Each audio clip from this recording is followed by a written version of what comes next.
Good morning, dear students. I am Ritu, and today is your social studies class. I am going to read and explain chapter 2, Physical and Political Divisions of India.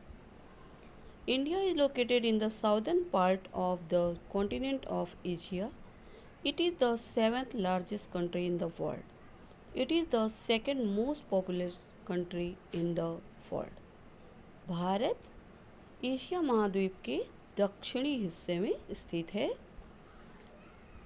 ये संसार का 7वें number पे सबसे बड़ा देश है और जनसंख्या की दृष्टि से दूसरे नंबर पे है। It is the second most populous country in the world. संसार में जनसंख्या के सबसे ज़्यादा जनसंख्या वाला दूसरे नंबर का देश है। Physical division of India. India is a vast country. The extent of India is about 3,200 kilometers from north to south and about 3,000 kilometers from east to west. Himalayas are located to the north of India. India is surrounded by water on three sides: the Arabian Sea in the west, the Bay of Bengal in the east, and the Indian Ocean in the south. India is a vast country. Bharat एक बहुत बड़ा देश है. The extent of India is about 3,200 kilometer.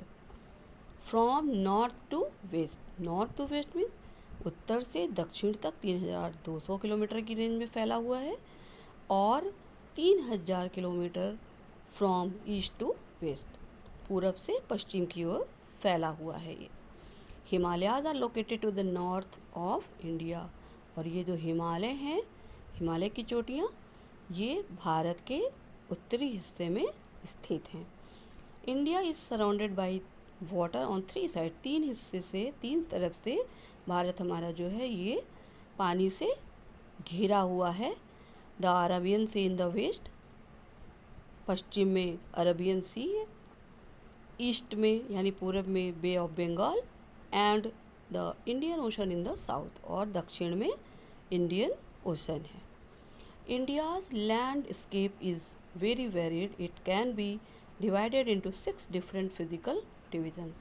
Bharat का परिदृश्य यानी यहाँ की जो ज़मीनी वो है कई तरह की है. इज़ वेरी वेरीड, डिफरेंट तरह की है. परिदृश्य जो है यहाँ पे आपको हर तरह का दृश्य दिखाई देता है. It can be divided into 6 different physical divisions. इसको हम 6 फिजिकल डिविजन्स में डिवाइड कर सकते हैं, विभक्त कर सकते हैं. The northern mountains include the Himalayas and the Karakoram ranges.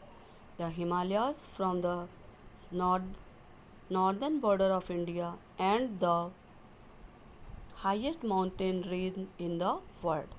Many rivers originate from these mountains. The northern mountains include the Himalayas. Northern mountains जो है वो हिमालयाज और काराकोरम रेंज को मिलाकर मिला हुआ है. The Himalaya from northern border of India. और हिमालय भारत के उत्तरी किनारे से and the highest mountain range in the world. संसार का सबसे ऊंची चोटी है, सबसे ऊंचा शिखर है ये. Many reverse originate from these mountains. बहुत सारी नदियाँ, कई नदियाँ इन हिमालय पहाड़ियों से निकलती हैं. The northern plains are located to the south of the Himalayas. Here the land is flat and fertile. Many types of crops are grown here. The northern plains are located in the south of the Himalayas. Himalaya के दक्षिणी हिस्से में northern plains है और here the land is flat. यहाँ की ज़मीन जो है, भूमि सपाट है, समतल, एंड फर्टाइल, उपजाऊ है. Many types of crops are grown here. यहाँ पे बहुत सारी तरह के फसलें भी उगाई जाती हैं. The Western Desert. The Western Desert consists of the Great Indian Desert. It is called the Thar Desert. Western Desert जो है वो ग्रेट इंडियन डिज़र्ट से बना है, उसके संयोग से बनता है, और it is also called the Thar desert. इसको हम थार डिज़र्ट भी कहते हैं, इसको थार डिज़र्ट भी कहा जाता है. It is hot, dry and Sandy which receives very little rainfall. Camels are an important means of transport here. It covers a large part of Rajasthan. It is a hot, dry and sandy which receives very little rainfall. ये बहुत ही गर्म, सूखा और बलुआ है. बालू से Sandy means बालू वाली ज़मीन होती है यहाँ की, तो बलुआ है, बलुई मिट्टी इसको कहते हैं. It is hot, dry and Sandy, बहुत ही गर्म और सूखा और बलुई ज़मीन है, जहाँ की बहुत ही कम बारिश होती है, बारिश बहुत ही कम होती है. और ऊँट, camels are an important means of transport here. ऊँट जो है यहाँ की एक महत्वपूर्ण ट्रांसपोर्ट का साधन, यातायात का साधन है. It covers a large part of Rajasthan. ये राजस्थान का एक बड़े हिस्से को कवर करती है, यानी बड़े हिस्से, राजस्थान का एक बड़ा हिस्सा जो है वो थार डिज़र्ट है. The southern plateau. The southern plateau region is triangular in shape. It stretches up to Kanyakumari, the southernmost part of India. The southern plateau lies to the south of the northern plains. It is also called the Deccan Plateau. The southern plateau region is triangular. Southern plateau region जो है वो shape में triangular है. It stretches up to Kanyakumari. ये कन्याकुमारी तक फैला हुआ है. The southernmost part of the India, जो कि भारत का दक्षिणी हिस्सा है. The southern plateau lies to the south of the northern plains. Northern plains के दक्षिण में साउदर्न प्लेटू आता है. It is also called Deccan plateau. इसको डेक्कन प्लेटू भी कहा जाता है. The coastal plains. India has coastline on both the eastern and western sides. भारत के दोनों साइड पे, ईस्टर्न और वेस्टर्न दोनों साइड से इंडिया के कोस्ट लाइन है, यानी समुद्री तट है. The land between the eastern Ghat and the bay of Bengal in the east and the land between the western Ghat and the Asia Arabian sea in the west are the parts of the coastal plains. The land, जमीन, between the eastern Ghat and the bay of Bengal. Eastern Ghat और bay of Bengal, Bengal की खाड़ी के बीच की ज़मीन. इन the east, पूरब में, यानी पूरब में ईस्टर्न घाट और बंगाल की खाड़ी के बीच की ज़मीन, और इन द वेस्ट, पश्चिम में वेस्टर्न घाट और अरबियन सी के बीच की ज़मीन, are the parts of the coastal plain. सारी जो है ये कोस्टल प्लेन्स के ही हिस्से हैं. The islands. There are two main island group in the Indian peninsula. The Andaman and Nicobar Islands lie in the Bay of Bengal and the Lakshadweep Islands lie in the Arabian Sea. There are the islands.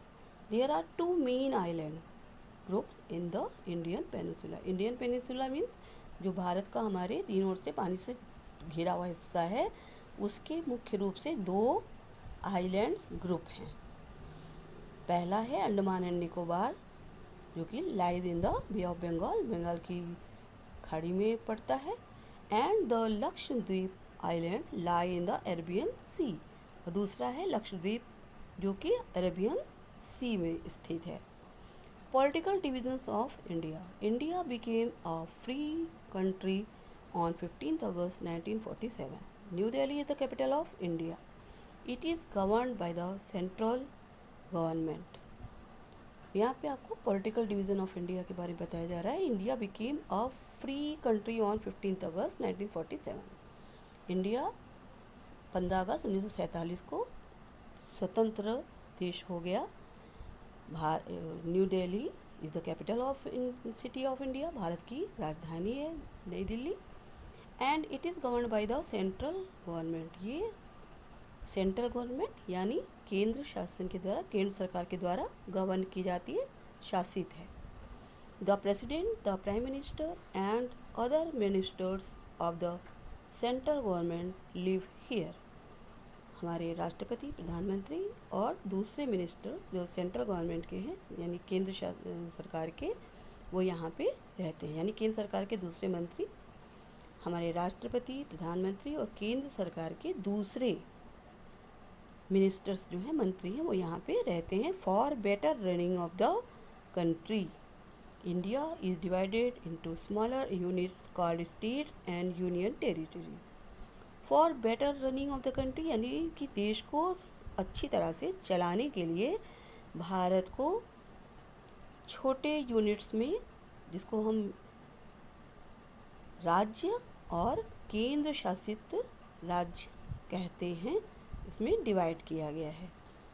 States and union territories में इनको divide किया गया है।